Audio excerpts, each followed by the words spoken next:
প্রিয় দর্শক, কুড়িগ্রাম প্রতিদিন আপনাদের সকলকে স্বাগত জানাচ্ছি। আমি খালেদ হাসান। আমি এই মুহূর্তে অবস্থান করছি বগুড়া জেলার শিবগঞ্জ উপজেলার বিহার ইউনিয়নের ভাসু বিহারে। আজ জানানোর চেষ্টা করব ভাসু বিহারের কিছু সংক্ষিপ্ত ইতিহাস। ভাসু বিহার বাংলাদেশের অন্যতম প্রাচীন প্রত্ন নিদর্শন। স্থানীয়রা একে নরপতি ধাপ হিসাবে অবহিত করে। এটি বগুড়া জেলার শিবগঞ্জ উপজেলায় মহাস্থানগড় থেকে 6 কিলোমিটার পশ্চিমে বিহার ইউনিয়নের বিহার নামক গ্রামে অবস্থিত।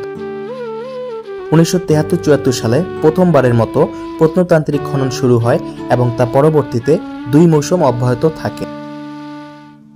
ধারণা করা হয় এটি একটি বৌদ্ধ সংঘারামের ধ্বংসাবশেষ। খনন কার্যের ফলে সেখানে বৌদ্ধ মূর্তি, পোড়ামাটির ফলক সহ বিভিন্ন মূল্যবান প্রত্নতান্ত্রিক বস্তু পাওয়া যায়। চীনা পরিব্রাজক হিউয়েন সাং 638 খ্রিস্টাব্দে এখানে এসেছিলেন। তার ভ্রমণ বিবরণীতে তিনি এটাকে পশিপ বা বিশ্ববিহার নামে উল্লেখ করেছেন।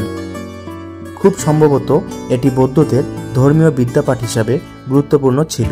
ব্রিটিশ আমলে ভাসু বিহারকে স্থানীয়রা ভস্যু বিহার নামে আখ্যায়িত করেছে।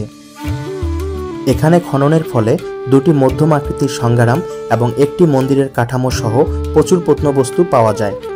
ছোট সংঘারামটির আয়তন উত্তর দক্ষিণে 49 মিটার এবং পূর্ব পশ্চিমে 46 মিটার।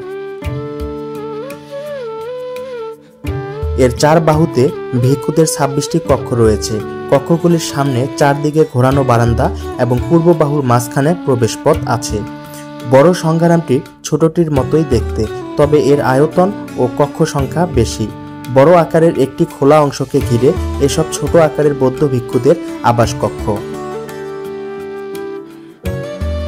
দেখে মনে হয় খোলা বড় অংশটি ছিল মিলনায়তন।